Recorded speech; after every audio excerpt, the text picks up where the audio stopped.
Hello, everybody, and welcome back to the Guiding Keys podcast. I am Master Latrix. I'm joined once again by Dallin and Clark and Yo. Finn, and we have a very special guest today, HMK. Why don't you go ahead and introduce yourself, even though I know everybody already knows who you are. Is it? No. I try to keep it modest, but what is good, ladies and gentlemen, is your boy HMK once again, and I'm glad to be here. I'm really excited to talk about all things Kingdom Hearts 4, Missing Link, all that good jazz. And thank y'all so much for having me. Yeah, I mean, Yeah, absolutely. thanks for coming. That's the It's fastest awesome. Latrix has ever blasted through that intro. I know it's like we need Hey, I want to get into the topic because today we're talking theories. Time stop!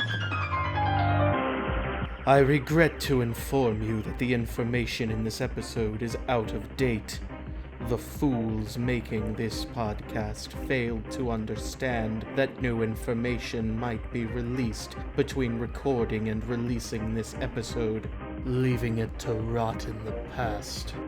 You've been warned. We got HMK here, so we want to talk theories. I know in our first episode we kind of presented our theory about the Master of Masters, so go ahead and check that out if you haven't seen it. But we just want to talk about Kingdom Hearts 4, Missing Link, and just kind of the Lost Master arc. I know I had a theory. It was kind of a small one that I wanted to present, and I know I brought it up a little bit on Twitter. Or whatever it's called now, I don't care. And that is about who Donald and Goofy are looking for in the underworld at the end of the Kingdom Hearts 4 trailer.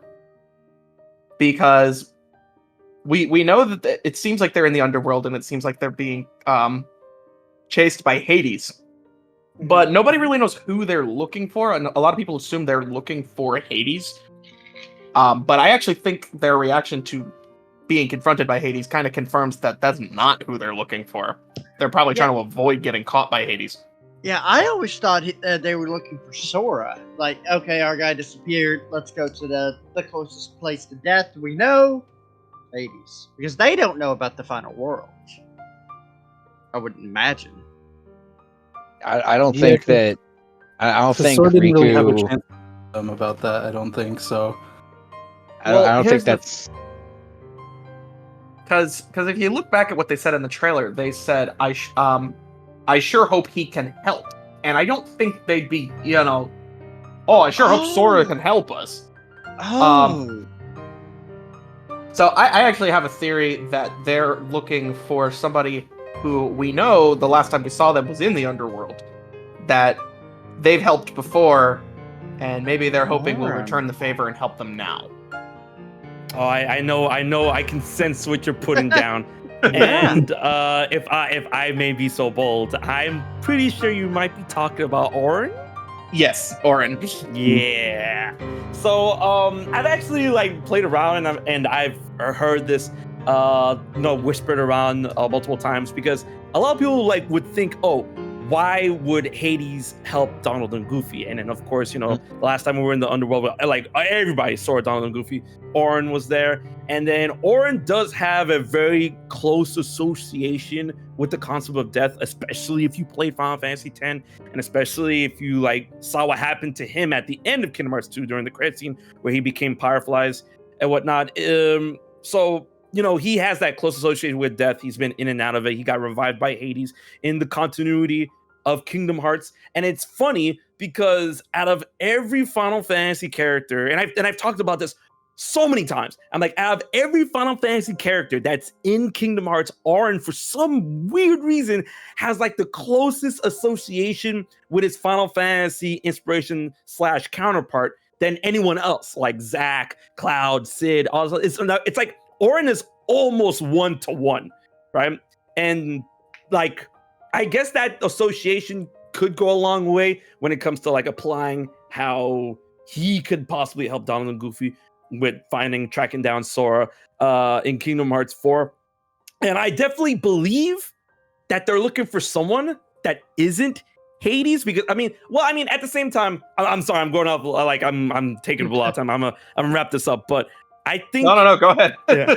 I think that like there's a possibility they could be looking for Hades and whatnot. It's like, oh, I'm sure he can help because I mean, like he's the king of the dead, and Hades, isn't completely evil. Like, yeah, sure, he gets presented as like way eviler than his actual inspiration in the Disney continuity and whatnot. But at times, he's lack of a better term, he's pretty chill.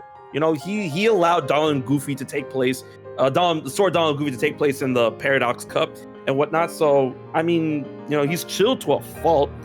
But I actually had, another idea of who they could possibly be looking for, and I haven't really talked about this much or shared this, but Ooh, an exclusive.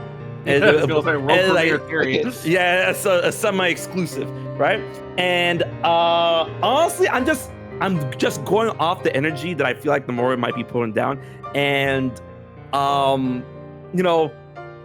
we've ever since Melody of Memory, ever since the end of Kingdom Hearts 3 Remind, going into Melody of Memory, going into the Union Cross finale, going into Dark Road, and going into what Nomura has been saying in an interview since the end of the Dark Seeker saga, I'm like, guys, what if they're looking for Xehanort? I was I've about to also say heard that that too. It's theory. like Yeah. Because Xehanort knows a lot, right? He knows about the other side, so he could be a real big help if he decides to comply. Yeah, I've heard that theory too. I think my only real hang up with that is I just don't know why Xehanort would help them, especially considering it was young Xehanort, but he was the one that basically taunted Sora into saying, if you continue down the path you're on, this is what waits for you at the end.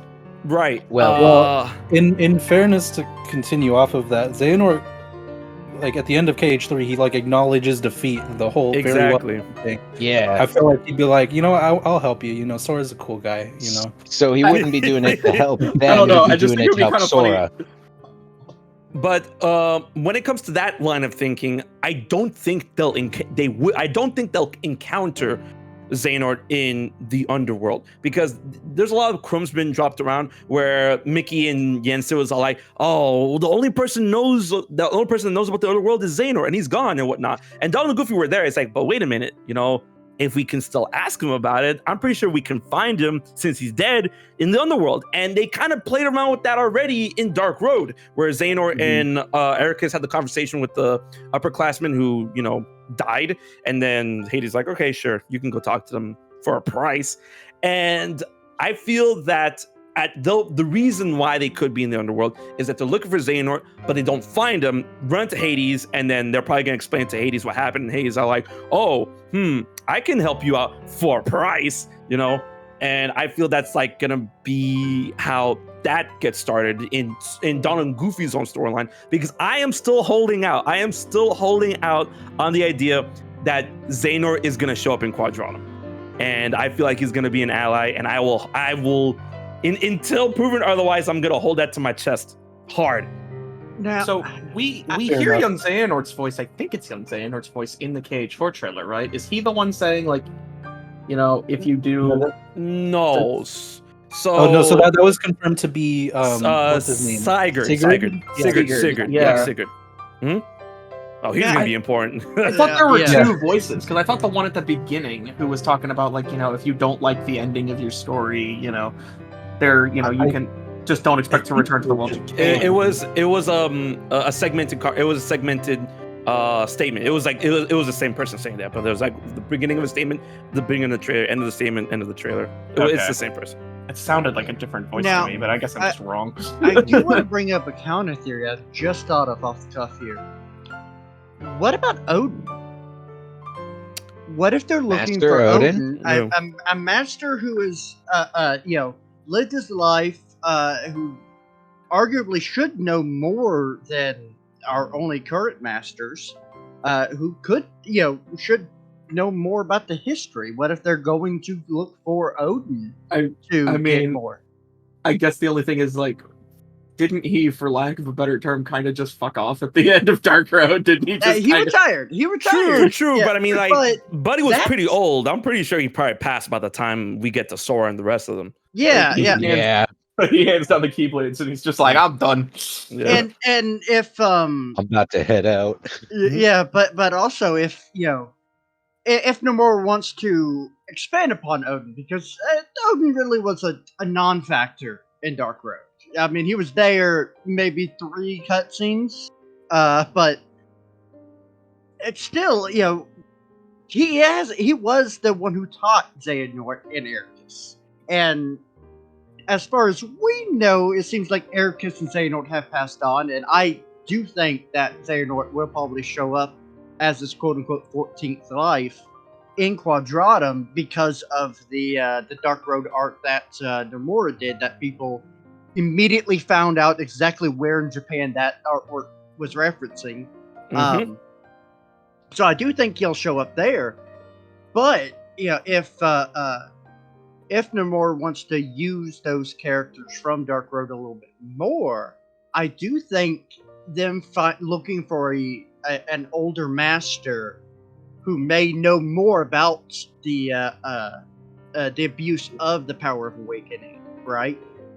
Who because obviously it seems like as time has progressed since the days of Scala, that the knowledge of being a Keyblader and that teaching has been very, it has degraded over time, because it was, we had classes dedicated to this, and now we have one old man in a tower who hasn't used the Keyblade in forever, showing, teaching people how to be a Keyblader. That could be something. Okay, so I just thought of something, and this is like the longest of long shots I could possibly think of, but based off the information that the base information that all the characters would possibly know, what if Donald and Goofy are looking for the Lost Masters? I don't think so, because they specifically say he can help. Like they're implying that it's a singular. Okay, that's. I thought they were talking in that specific scene. I thought that they said they, but I guess I was wrong. My bad. No. Turns out they're looking for Oswald. I thought I had something there. I thought I had like the next big theory. No, that's why I think they're looking for Orin though. It's because I also know Nomura had said in a KH3 interview talking about how like the reason why Final Fantasy characters didn't appear in 3 was just because he didn't really have a place for them in the story. But I think he said something along the lines of, if I find a place for them going forward, they'll show up again. And I know there was a lot of outcry over like, we want to see these Final Fantasy characters more. So I'm just wondering if maybe having Orin come back is just kind of like we can bring him back. It's a good way to do it. I feel it's a very big possibility that it could be Orin. But my only I wouldn't say problem or issue is just that I don't want it to be Orin and then he gets regulated to like the most cameo of cameos, you know what I mean? Where they find Orin, he gives them a clue, and then that's it. And I'm like, man, kind of like how Remind did us to the Radiant Garden gang. Of just like, hey, we were here the whole time. Here, use our computer. Well, I think it would be cool if I would love the idea of having a Final Fantasy character that's more of like a recurring party member, almost like somebody that's kind of along for the journey. Because I was thinking, Orin being somebody that's died before, he's already dead, he's in the underworld, and we know from Dark Road that the underworld has a connection to the final world, because as the upperclassmen they talk about, like, we were in a land with an infinite sky and infinite sea, and then we ended up here. I'm wondering if maybe Orin, being somebody that's been in the underworld this whole time, he might like know of the way to get to the final world, and he might just be like, hey, let me come with you. Y'all helped me. And I keep going back to their last interaction at the end of the underworld in Kingdom Hearts 2, where Orin talks about how I'm a guardian without anybody to protect. Maybe it's time I started writing my own story. I'm just wondering if maybe this could be Donald and Goofy being like, hey, Orin, I know you've been kind of searching for a purpose here, and you've been looking for somebody to protect. Well, right now, Sora's in trouble, and he helped you, be free from Hades' control. Do you want to come help us find him? That would be hilarious, is if, like, we could just get cutscenes of Donald and Goofy going to every world as we go through Kingdom Hearts 4, just collecting everybody who's helped out along the way, and then just the final battle has everybody show up and be like, all right, now let's That's throw the hands. Avengers Endgame. I mean, Exactly, how yeah. cool would that be, though? It It's would like be amazing. everybody who says, "Oh, all the Disney worlds don't matter," and then suddenly all of the people that Sora's helped kind of show up to help him in his time of need. How freaking cool would that be? And then somebody would be like, where's Tarzan? Where is he? He's not here. And then there's just Ariel flopping on the floor. Oh no. Poor Ariel. They get a little glass bowl. They shot her in a glass bowl on wheels. But no, like I said, I don't know about Auron though, because the ending seems very, or at least his ending and the end cutscenes seem to be very tied to he's passing on now, and I do think that there's like 2 levels of quote unquote death in Kingdom Hearts. At least my theory, right, is that you die, you go to the final world. Thank you. My brain just said no more words for you. And then after that, it seems like you're able to pass on to the next. Is kind of what I'm theorizing, right? And that you basically quote unquote die in the final world, but you pass on to the next realm, maybe. And that's just kind of what I've been theorizing. Is that maybe there's no there's like a limit to how many times you can come back. That makes any sense? You can only summon so many people with the Dragon Balls. But yeah, I feel like maybe Auron's time of being able to be brought back is done and over with. Like they kind of put a pin on his story and moved on. And that being said, I'm not opposed to. I want to see more Final Fantasy X show up in Kingdom Hearts because I love Final Fantasy X. I need to have Titus show up, please.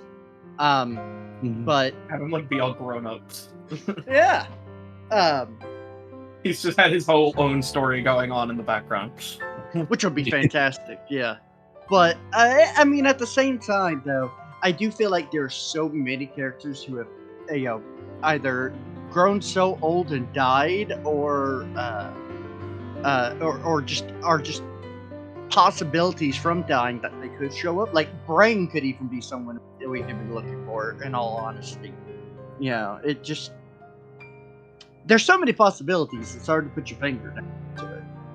Yeah. It really makes me wonder about how Missing Link fits into the story, you know? And 'Cause, that's like, a great way to segue into talking about that game. God, I want that game to come out. Yeah, no Yeah. kidding.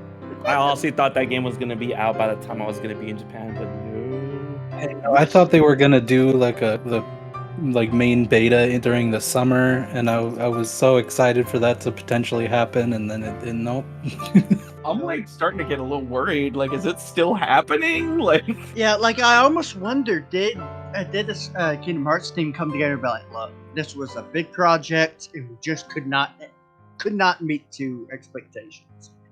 But So I feel there, like during there's a theory of mine that they like during the prototype session that they have in Japan, they probably found some sort of like really bad exploit or game breaking something in the game itself that required a lot of attention, and then the amount of attention that it took in order to develop like a fix or develop the rest of the game kind of made it overlap with the release window of Ever Crisis. And that when Ever Crisis came out, they're gonna like, all right, we're gonna have to let Ever Crisis like simmer for a little bit before we put something out like Missing Link, because they're both, mobile gacha based video games that are being put out by Square Enix. Of course, Missing Link is owned by Disney, just like every other Kingdom Hearts game, right? But Yeah. they don't want something like that to, I would say, overwhelm their own internal market. So I feel that's what happened. I Yeah. could see that. Yeah. yeah, no, I that could see makes that. sense. Yeah. Well, because even then, I've been thinking the same thing. Like, they're kind of trying to get Rebirth out before they start talking about Kingdom Hearts 4 again, because they don't want to like overlap too much. Like, they don't want an overlap of interest, I guess. Yeah. Yeah, it'd be basically the same thing if Tears of the Kingdom and the new Mario game came out. Super Mario Brothers Wonder, like you're splitting your demographic when ideally you want your demographic to buy both when they're at the highest price. So yeah, I can definitely see them wanting to slow down their roll of like, okay, here's Ever Crisis, here's the remake, and here's some Kingdom Hearts news. Yeah. I just Nomura is everywhere, and I'm just like, how does this man do it? Somehow Him and he does Sakurai it. gonna need a nap. Yeah. He's gonna get a cot with Sakurai and just sleep for a while. But, That's what they're doing right now. What do you mean? Big sleep time. Well, I guess to kind of go into the missing link, theory talk. I'm sure we're probably gonna end up seeing Lushu at some point because he 100%. shows up everywhere. It's just a question of who he's gonna be. And I'm it's trying gonna to start with BRAI. That's what we know. Anybody with that No. first letter. No, here's the big brain. What if they're secretly the main character? A big in brain. disguise? Big The brain. big brain. Lushu. Well, we've seen like already there's a separate entity rolling around that time with the no name. So, I feel like Lushu is not Yeah. gonna like what's the word I'm looking for? Lushu he's not gonna be in the background as much as he was in like other games like Dark Road or Birth by Sleep or anything like that. And the fact that Missing Link is being marketed so hard as being the Missing Link, that one story that is missing from the whole anthology and then will act as the finale to the Key Saga. I feel that during that time specifically, because as we know from the secret reports and as we gather from Lushu's own timeline, is that apparently he bequeathed the no name to one of the union leaders, and then we found that out. Here we go, like quote unquote, we found out to be Brain. But then that deals with the ideas like, oh, did he take over Brain's body for a little bit and whatnot? And there's been a lot of theories surrounding the finale and that big reveal of Union Cross. But like my main consensus is that he merely used Brain's body as, a way to, what's the word I'm looking for a way for them both to live and go on, because Lucio obviously has to go on himself, but then he's looking at Brain, it's like, oh wow, no, this guy, he's the guy. He's got the smarts, he's got the charisma, he's got everything. So, we can both benefit from this. And that, as we've turned out from Union Cross's own lore, that in order to recomplete a person, all you need is someone's memory and a physical component of them in order to recomplete their body for their heart to find a way to get back to, if you're going from point A to point B, whether it be time, space, reality, all that good jazz, which I'm pretty sure is the reason why Strelitzia is in Quadratum. But going back to the idea of Brain and Lushu, is that once Lushu as Brain bequeathed the no name to someone else after that, that's when he's like, all right, let's split. And then probably like either one or two people after that is how he got the no name back, and then he's probably going to put it back into like circulation, if you will, after the events of Missing Link. And maybe that's why it's missing in the first place, because like, oh, this is a like kind of a blank point, let me rephrase. It's kind of like blank points in the Key Saga, where the reason why we don't know, and the reason why maybe it's not in the Book of Prophecies, is because there's a time where Lushu got his Keyblade back during that whole bequeathing process, and like, okay, I need to oversee something to make sure everything is, working out, which, happens to be the time where Scarlet Chiron doesn't really look like Scarlet Chiron. So I feel there's a lot of mysteries to be exposed within that game, and I feel that Lushu is going to act as the catalyst to that. Yeah, I just had to gather my thoughts for that. Holy shit. No, you're fine. You're fine. What do you think we brought you here, man? I'm still wondering about Scala myself. Like, why does it look that way? I'm torn between, is this just a different district of Scala, or did it literally transform? I think they're doing the thing, the what do you call it? The Castle Oblivion thing. That's why I think it is. Like, this is where the spell originated from. That could be Like blocking the heart of a world to change its appearance, kind of like how Aqua did.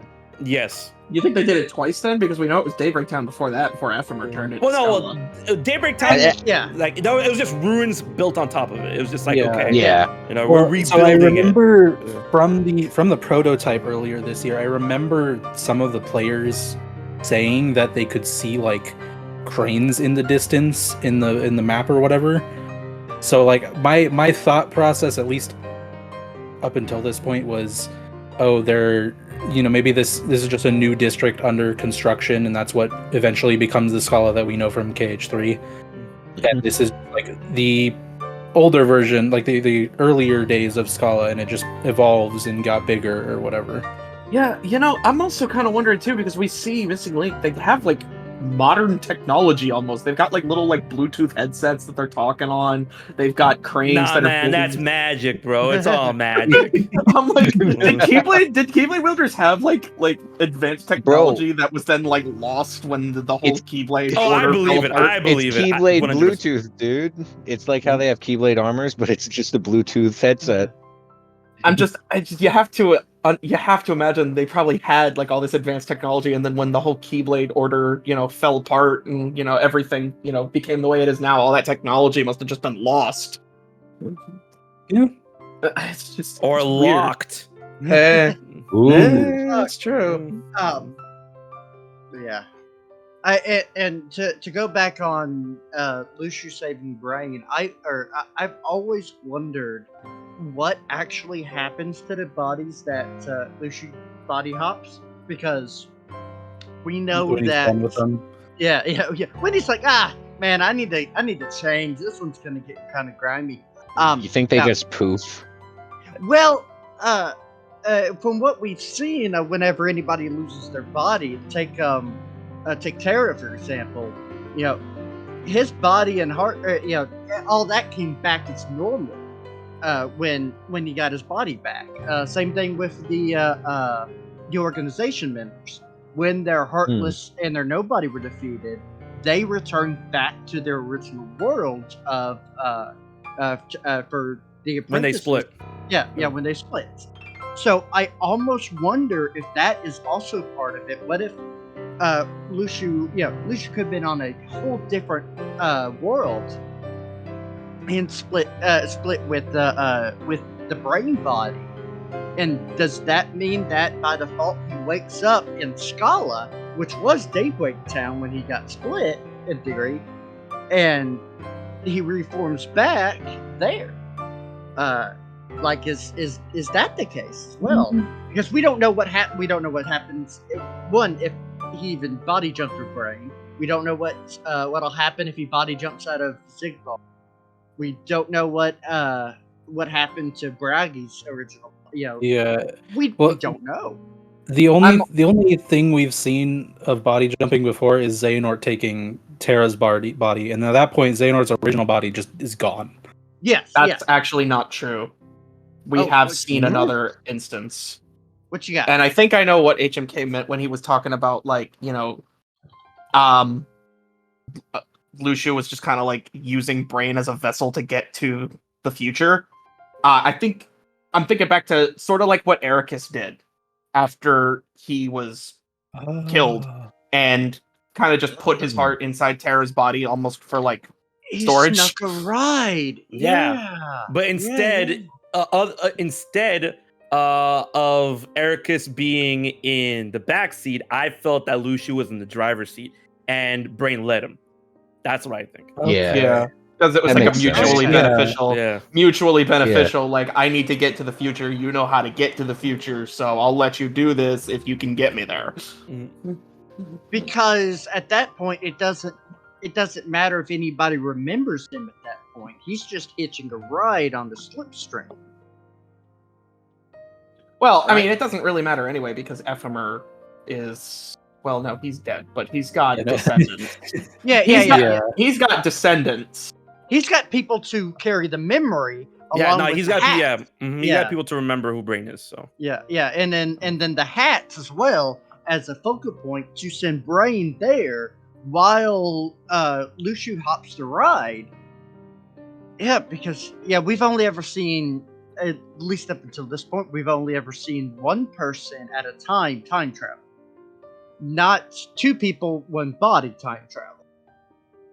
But, Well, yeah, actually, my thought there was that Lushu, sent Brain's heart into the future, where it ended up in Scala and then took his body and then went in normal time. He didn't time travel. That's what I had perceived from that. But no, he'd still need a body to form, because if you remember right, when Maleficent traveled, her cloak was the physical item, and it wasn't until the three fairies remembered her did it actually form a body. When we see that's with his hat. That's what his hat. but he's not. But he didn't form from the hat though. We don't know that. Well, Well, the hat actually- was in one location, and then he woke up on the ground. Yeah, because Sigurd does give him the hat. Oh, that's true. Yeah, that's what I'm saying. Is I feel like he would have to form from the hat. At least given the story that we have so far, that could very well change otherwise, because we haven't seen anybody actually physically move through time like that. But yeah, besides Maleficent forming out of the cloak, from there. So unless those rules out the window, which is quite possible, that was the second game, the entire third. Yeah, game, I mean, but, yeah. Sora turning into a Heartless in KH1, just like the rules are completely different now. Yeah. Yeah, and he was running without a body for a whole game and a half, which is its own version of Nightingale Fuel if you think too hard about it. Oh, I got something coming up for that. Just you wait. Ooh. All right. That kind You of reminds heard me it of Ansem being the brown coat. Ansem, he had no physical form. He time traveled back in time to teach young Xehanort about time travel. Mhm. So. And that kind of goes back to our first episode theory about the Master of Masters and why he can't take that damn black coat off. Yeah. Well, here's the thing, like my 2 cents on that, and I put this on Twitter I put this out during a stream not too long ago, and I find it so funny how like the brown coat Ansem, for the longest we thought it was like, oh, this guy, he's Xehanort reduced to just a heart, the being as Ansem. For longest we thought it was like this old man just hunched over and we can't see inside the cloak because like it's supposed to be that air of mystery. But then in Melody of Memory, where Kairi sees Xehanort go through all his forms all the way back to apprentice Xehanort, where a lot of people thought the head would be on the like hunched over brown coat Ansem is actually where his chest would be when he phased from that form to Terra Xehanort. I'm like, because it's his floating heart. That's the heart's holding up the coat. That's funny.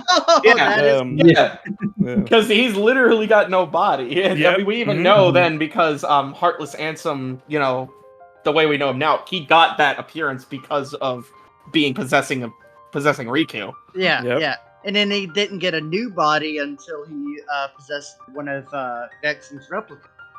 Mm-hmm. Yeah, so, our theory about the Master of Masters from, like, the first episode was that the Master doing his whole time travel thing that we can only presume he lost his body to try to continually reset the world line over and over again in order to get the outcome that he wanted, and he can't take off the black coat because he's literally just a disembodied heart, and that the black coat's the only thing protecting his heart from being consumed by darkness. Actually, it gets explained like at the end of Unicross what he does, and it's not exactly that. This man is like the master chess maker, right? Like the master chess maker. The memories of Lushu, and Lushu is like has existed like this way. This is how he exists everywhere, like everywhere all at once type deal. Lushu, along with the Book of Prophecies, is literally what keeps the memory of Masters intact. And Lushu literally goes off from time to time, body to body, body to body. He lives physically in real time throughout all of this time, right? First, that's the memory.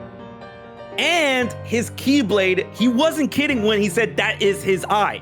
Yeah, that physical thing those two allows him to jump at any point in time he wants. That's why he shows up whenever he wants. Yeah, no, the Lushu being the one with the memories and the Keyblade being the one that makes his body. Himself. Yeah. I'm just wondering, So- like, because he talks about, like, Xehanort asks him, why can't you take off your coat? Oh no, I just think he's weird. I Like guess just think that's a fair point. Yeah. He's He's trying to just be weird. dramatic. Yeah. But now, what Latrix was going is that our theory is because he just kept resetting at the very beginning that the Keyblade War that he experienced was just the first Keyblade War of his timeline. So Yeah, he kept 'cause- resetting to this current timeline, and this is the current timeline where all of his plans are coming to fruition. They're coming true. Fruition. For which There we go. Fruition. That's the word. Yeah, And because that's why we see him in Quadratum, because he time traveled back and changed the future, thus committing a taboo. And just like Sora, he ended up in Quadratum. Oh, I honestly believe that he didn't do a taboo. I honestly believe that the Master of Masters and the Lost Masters were like so powerful. In fact, I want to assume that they used the power of waking and figured that out the first time. But given that they're frighteningly unknown power, they're like, oh, so this is how you do it? Word, and then they're able to do it freely. I honestly think that they're able to go between Quadratum and our reality Yeah. at will. But if not, at the very least, the Master of Masters is able to do it at will. That's I can that's see what that as believe. well. See, Yeah. that's interesting Yeah. because That my is- whole Man. theory, Yeah. Yeah. my I whole can't theory wait for was Sora. that Lushu I was can't- biding his time waiting for Sora to get there because he was hoping that Riku going to find him would be the way back for the Master to get back. That was what I was kind of assuming. Right. Yeah, because I he actually needs a vessel that's immune to being possessed, and he's the only one we know who's immune.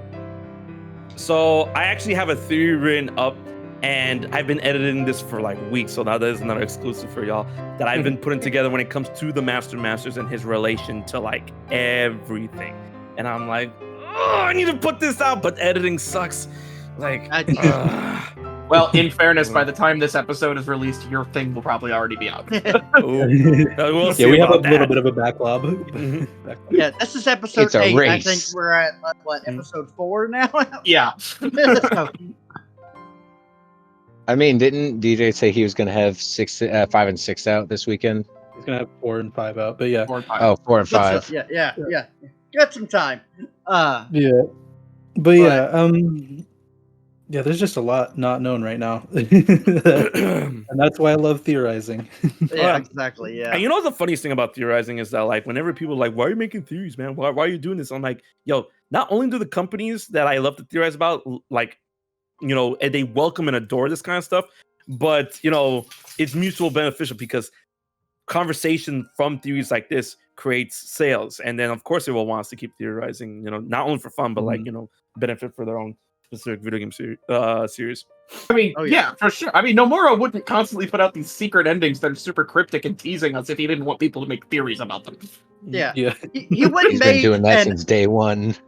he wouldn't make an ARG during the 20th anniversary where people did the whole X thing if he didn't want people to theorize. Remember It's true. that. He The thing used that an told everybody that ARG. it was Sigurd that was talking. Yeah. That was You have crazy. to walk 5 miles a day for a month to unlock the secret ending to Missing Link. You have to like take. Please so many don't. steps. I'll just take Yeah, my no. phone to the back of a bus and just. Or, if they do that, just let it be like the Pokemon Go, where you can have the app closed and it still tracks your movement. No. Oh, Here's yeah. what you do. You just put your phone in a centrifuge and you just let it go.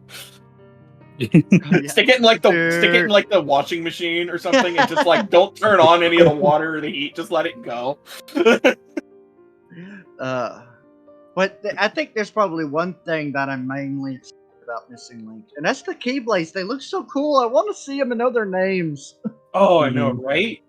Like they and look. the fact that they have different movesets, Yes. based like that's so cool that they change up the gameplay. that is so Ranged cool. and physical. Oh, Mhm. I need this game.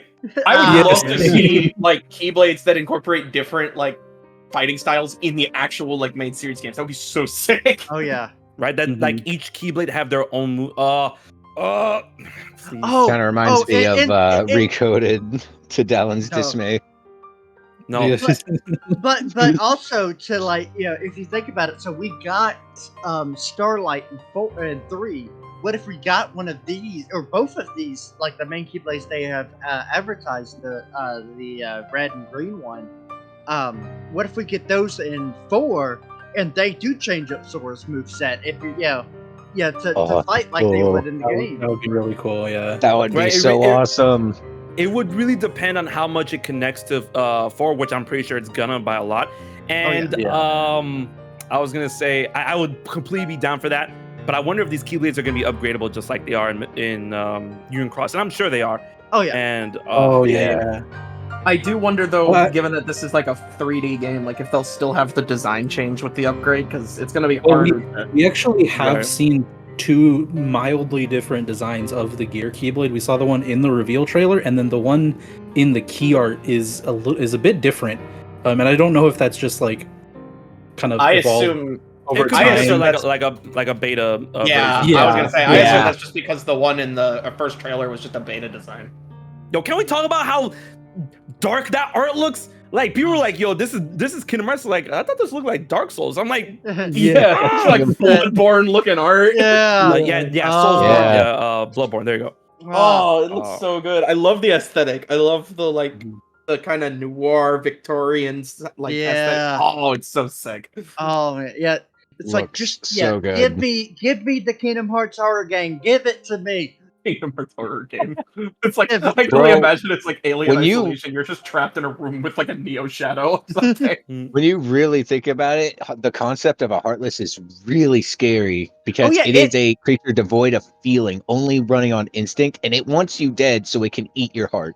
Yeah, and it is a literal that is the heart of somebody. Ripped Yeah. from its original source. Shambling around If trying it's to an emblem find. heartless. Oh yeah, unless it's an emblem. No, it's like It- if it's an emblem heartless. If it's a pureblood, then it's just something that came from the realm of darkness. No. Purebloods also come if you remove a heart. because Like, Sora turned into a there's- shadow. Heartless are but- confusing. There's a slight a slight ruling and deviation when it comes to like the concept of emblem heartless. For the longest, when people became heartless like naturally and whatnot, when they're they either given to the darkness from their hearts, their hearts collapse, they become heartless, and they usually become pureblood heartless and whatnot. And then if a heartless consumes another heart of another person, then that person usually is susceptible to becoming heartless themselves. But then when the emblem heartless were introduced, they were created through the machine or through the parameters that were discovered through the experiments of Xehanort and Ansem, and then they were branded with the emblem heartless. And if emblem heartless consume people, then those people become emblem heartless. Oh. Okay, So- hold on. I literally just thought of something literally right now as you were saying that sentence. I'm actually. And that's curious that too. you said the Heartless were branded with the emblem, and now all I can think of is what is the symbol in the middle of the Heartless emblem? A key. An X. Or An X. Yeah, An an X. X. Oh Yeah, yeah, X. you did it. yo, Yeah.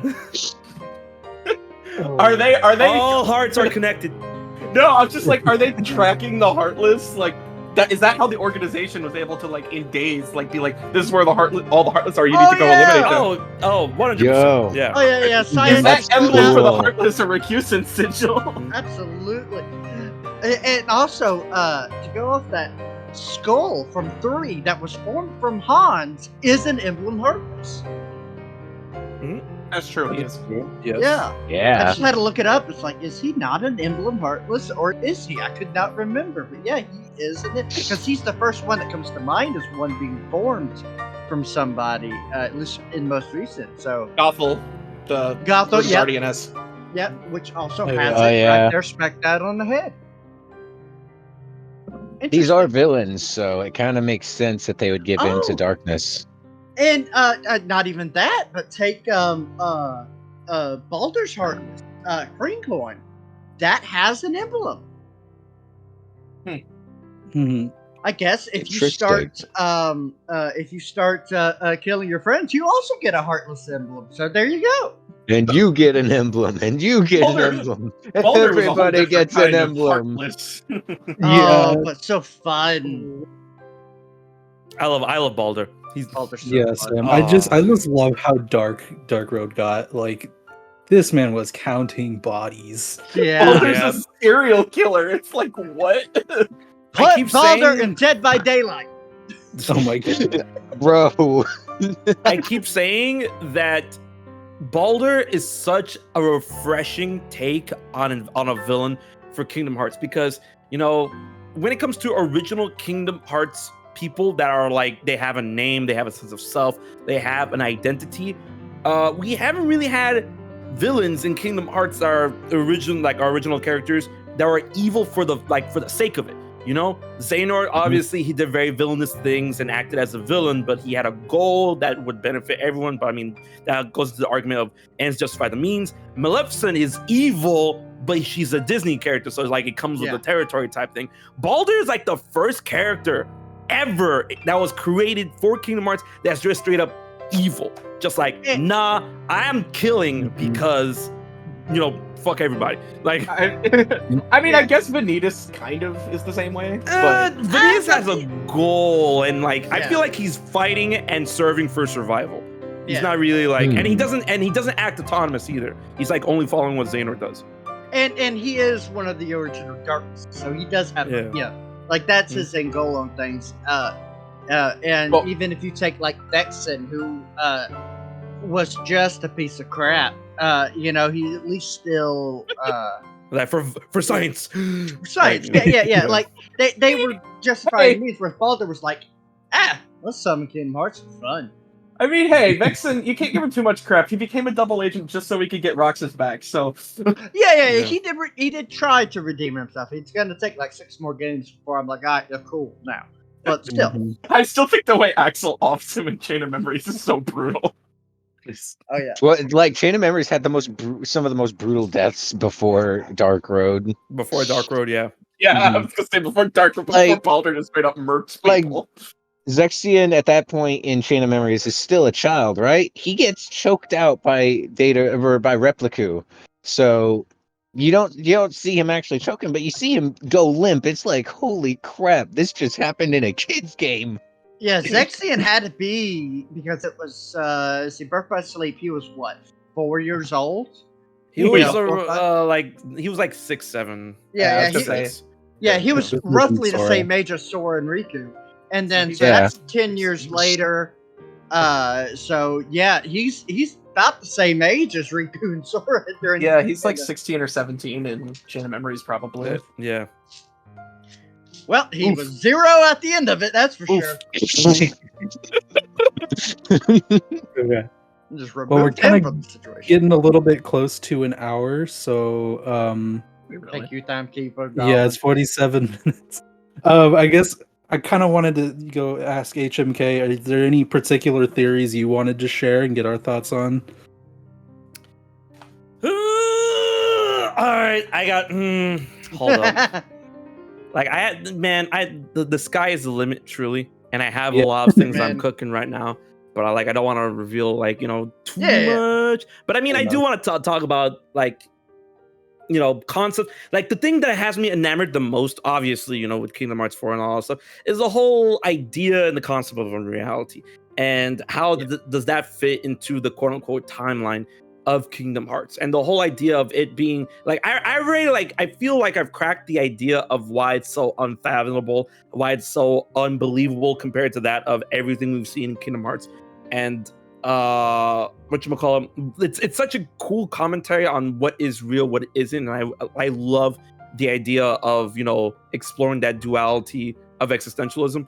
And the whole deal with why is it unfathomable is that because it's a land, it's a world, it's an existence void of light and darkness, and even though it's considered to be an afterlife for someone like Sora and Strelitzia, it still is a plane that is full of life, right? And I keep messing around with theories and ideas that this is like a parallel world that has existed as long, if not longer, than the world that we have come to know in Kingdom Hearts, in terms of that being reality and this being unreality. And the theory that I've been drawing up, I've been editing right now, is that exploring that idea of its origin and how it came to be. Why is it so unimaginable? And obviously why it's so coveted by the Master of Masters. And that's because, what he wants is the elimination of all darkness.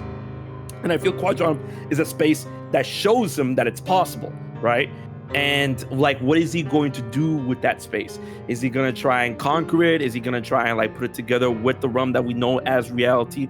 And what is the dangers behind that aspect? If you were to combine these two realities, does it destroy them both? Is there not enough room for everyone living in Quadram and people living in the reality that we know as Kingdom Hearts? How is Sora exactly going to explore worlds? Because Nomura said that we're going to explore Disney worlds like we do in Kingdom Hearts, always in Kingdom Hearts 4, but how's he going to do that from Quadratum? And then I've been playing around with theories, and I've been talking with a bunch of friends and content creator colleagues when it comes to that idea. And I really feel they might be dancing with the idea, with the exploring the concept of death that they haven't really explored within that of Kingdom Hearts up to this level. And I feel that Kingdom Hearts 3 was a launch pad for that, where they're gonna have worlds that have a dual a dual setting, which allows people like Donald, Goofy, people from their maybe even Kairi, come to this world, and Sora come to that world as well from his side of things. They meet for a bit, and then they explore the world together. When the world is done, Sora's on his timer, has to be sent back to Quadratum. And I feel like one of the easiest worlds to explain that concept is Coco. I was about to say Coco. Yeah. We don't want Coco. Exactly. So Donald and Goofy will the land of the living, meet Miguel up there, whatever. But as we know in the movie, Miguel gets trapped in the land of the remembered, the afterlife, the ancestral plane. And that's where Sora will be able to come in, because he's from the other side. He's from the quote unquote dead side and whatever. And they're able to cross over and meet up there. But then, Sora isn't able to follow them back.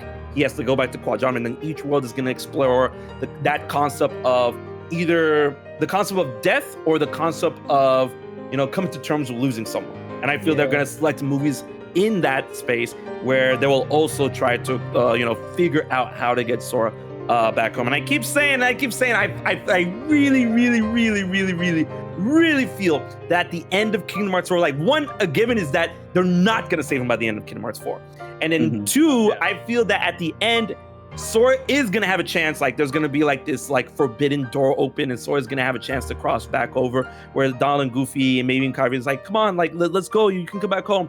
And then Sora looks back and then sees everything that's going on with Quadratum, especially when Luke's sword was teasing, is could turn the tables, I can't, they need me, and decides to stay behind. And then that's probably what's going to set up Kingdom Hearts 5 or Kingdom Hearts game after 4. And that's what I'm feeling. I feel like Kingdom Hearts 4 is going to be a very tragic story, and that it's only going to be the tip of the iceberg, and that we're going to learn a whole slew of problems. And I feel the box art to Venom Rex is going to hint at a lot of that, where it's going to deal even though we don't have light, we don't have darkness, I feel that they're going to have their own problems, quote unquote karma, and we're going to find out how karma works within the hearts of man there. And I feel there's going to be a whole system in place where it's kind of like light, it's kind of like darkness. I feel karma is going to be a combination of light and darkness, but it's also neither, where I'm really going off the rails, guys. I'm sorry. You're good. You're good. You're fine. I feel that karma is going to exemplify both, but be neither, in which that a lot of the times I feel like light in Kingdom Hearts has been getting an easy ride, but as we've seen with characters with Xehanort and in the aspects of Dark Road, those that dedicate themselves to life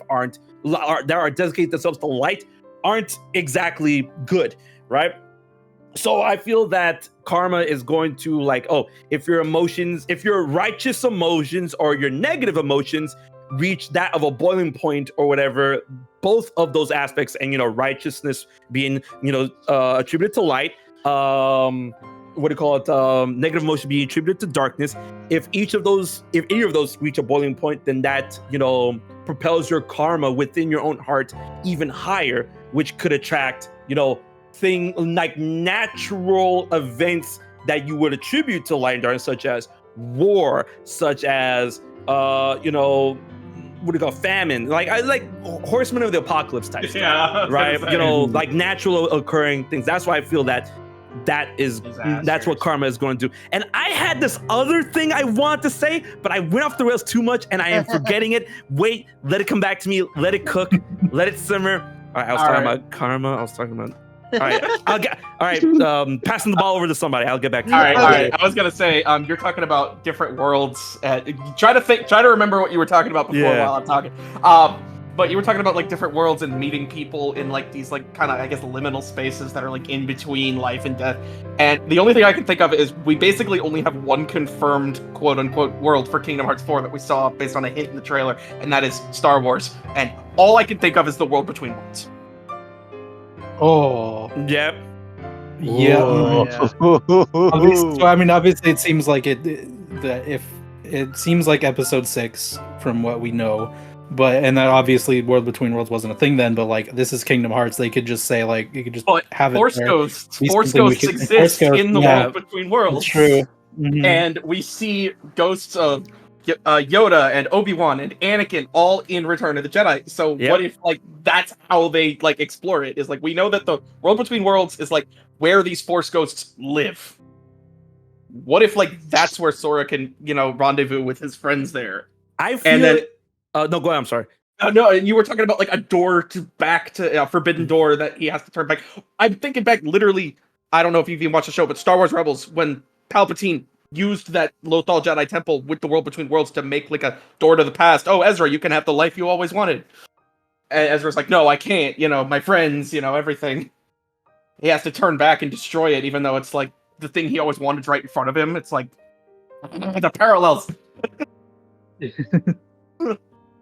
That's gonna happen. But I was thinking that if they were gonna tackle, undoubtedly they're gonna tackle Return of the Jedi, and I feel that in Return of the Jedi they could have that world have like a side original, not original, but like a side expansion to that, kind of like how they did in Pirates of the Caribbean with Sora in Kingdom Hearts 3, where they kind of fleshed out Tia Dalma a little bit for Sora specifically, where I feel that like Sora may be talking to the Force ghosts of Yoda, Obi-Wan, like a little like more sporadically than what we've seen them in the movie, because they show up at the end of the movie, right? But I feel like they could talk to them more sporadically throughout the movie itself, where it's like, so you're the one helping Luke, and then like that little conversation is happening, and then he learns more of the concept of death, whatever. And and then I'm thinking like you're talking about like you could have Yoda and Obi-Wan and Anakin's Force Ghosts show up, and like Sora's talking with them, world between worlds, and I was thinking like you could get the actors who played them in the Clone Wars to do the absolutely, characters. absolutely. I mean, I'm sure they're not gonna be able to get the actual film actors. That's gonna be extremely I don't know, expensive. but Disney has that rule. It's like if you played it, you've got first dibs. That's true, but all the actors from the Clone Wars also played them. Sure. Yeah. So it wouldn't even be like, breaking continuity. Like, it's still people that played those characters. Oh, I remember now. Okay, go ahead. Go ahead. All right. Sorry. I brought this up. Clips. Yeah, I brought this up during my stream like a couple of days ago, and for some reason the VOD did not save. And I'm like, all right, so I was talking. There were people in my chat were asking me, "Oh, so how are we going to deal with grunt enemies? Are we going to deal with Heartless again and Quadranum and blah blah blah blah and whatnot?" And then we were also talking about True Darknesses and how Vanitas, like someone in my chat was confused about how Vanitas and Unverse worked. And I'm like, oh, just Unverse are negative emotions that are described by Nomura as beings that are not well versed with their own existence, thus being unversed. And they come from Vanitas, and they're just his negative emotions made real. And then people were like, oh, do you think other True Darknesses will be able to do that? Because Vanitas, like as it turns out, heavily implied, if not confirmed. I'm taking this confirmation that Vanitas is a True Darkness, but it's not one of the 7 deadly, because we do know from Dark Road that the 7 deadly darknesses are already in the Lost Masters.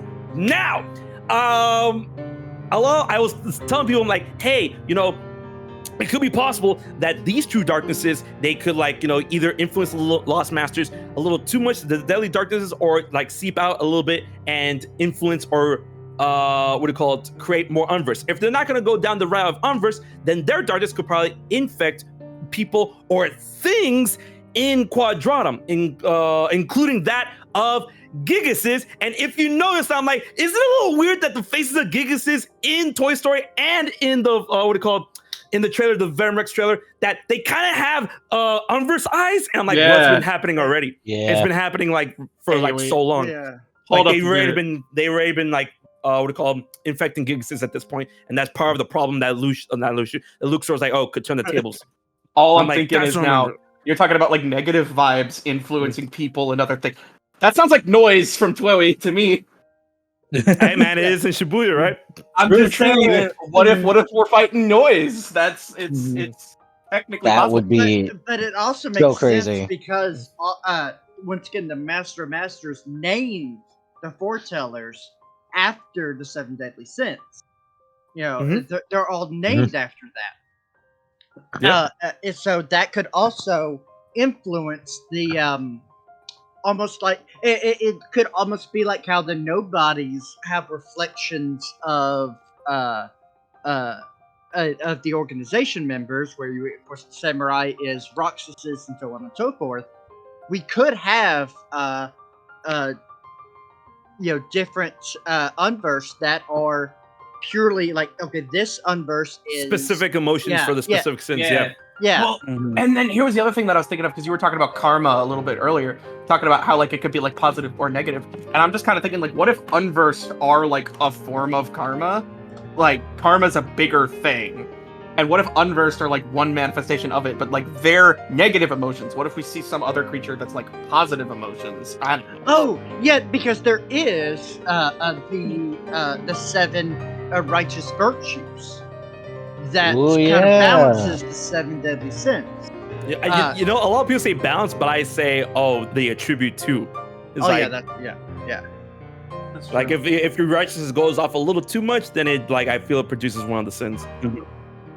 Yeah, well, I guess that's sort of supposed to be like a whole downfall of man thing, where it's, Yeah, it's like, hey, I want to do good. It's like, hey, you're really feeling that. You're really feeling that too much. Aren't you a little prideful? Mhm, yeah. Yeah, because there's chastity, faith, good work. Oh, you want to save everyone? That sounds kind of greedy to me. Yeah. Oh, yeah, here it is. Chastity, temperance, charity, diligence, kindness, patience, and humility. That's, the other half of things. Yeah, when you put it like that, I could kind of see like the whole like karma thing working, because it's like Sora could feel all of these virtues, but if he feels them too much, it could go negative, you know? You know, Yeah. and even back, because The I know balance of karma. before KH3 came out, I was seeing like some gameplay footage of like Rage Form, and I thought like Rage Form. Wait a minute, is that like Sora like turning into like an unverse or something? Because like rage, negative emotion, anger manifested into. I'm wondering if maybe that's sort of like, because we know Nomura talked about anti-form was supposed to represent the darkness in Sora's heart, and then he said that rage form was more so specifically his anger. Yep. I'm just wondering if maybe emotions manifesting as darkness, like you were talking about with this karma, is going to be like a bigger thing. Like we got rage form in Kingdom Hearts 3. What if that was like a hint as to where they're going with this? And also rage form, like they did add in more of that into 3, because we do canonically see Sora enter rage form during the fight against Xehanort. Yeah, Xehanort drains him of all his light, forces him into rage form. I'm wondering if like rage form being his anger specifically, like, because rage form, but before everybody died, what did Sora have to be so angry about? Yeah. And so what if his drive forms and stuff is influenced by his emotions come Kingdom Hearts 4, and thus, goes into that karma system. And then we just get the Venom symbiote and we just rock out.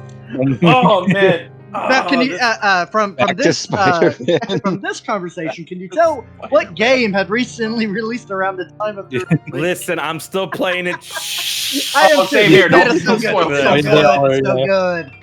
All right. With that, though, we are over an hour now. Just I'm the Naturally. timekeeper, so just to make sure. All right. Well, I think we made some good progress just going over various theories. So I guess I'll ask, like, Did anybody have anything else they wanted to share, or did y'all want to, wrap things out? I'm good. I'm pretty much good. Yeah. Okay. Yeah. All right. Well, oh no, go ahead. Okay, since I have the table, I wanted to ask HMK one completely unrelated question. Okay. What is your favorite anime? We doing this? It's the next Devil May Cry anime, right? That's what it is, right? Wow. No. I'm gonna state my answer, and then I'm gonna be like, all right, no, I'm not gonna explain myself, right? Because we're like, oh, why All not right. this? Why not that? Why not this? My No, favorite I'm anime. I'm just curious. I'm here to listen. My favorite anime is Mobile Suit Gundam Wing. Good Hey, answer. Good that's answer. a good answer. My favorite's Code Geass. That's another mecha anime, so I'm right there with you. Gurren Lagann. All right. All right. Well, with all that being said, thanks everybody so much for taking the time to listen with us. Thank you to HMK for taking the time to join us. Really appreciate it having you on. All that being said, make sure to check out, I guess, our other videos. Check out the Keyblade Forge. Check out the merch store. Check out HMK. All that If being you're not said, already checking him out, thank you all so much. This has been Master Latrix and the Guiding Keys podcast. May your heart be your guiding key. Goodbye. bye-bye. See ya. Fastest outro we've had. Oh my. Dun da da da!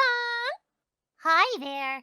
It's your trusty Chirithy, here to remind you to like, comment, and share this podcast with all your friends. Please remember to subscribe to the Keyblade Forge, join the Discord server, and visit the merch store at www.keybladeforge.com. Don't forget, your friends are your power, so make sure to pass this along. Until next time, may your heart be your guiding key.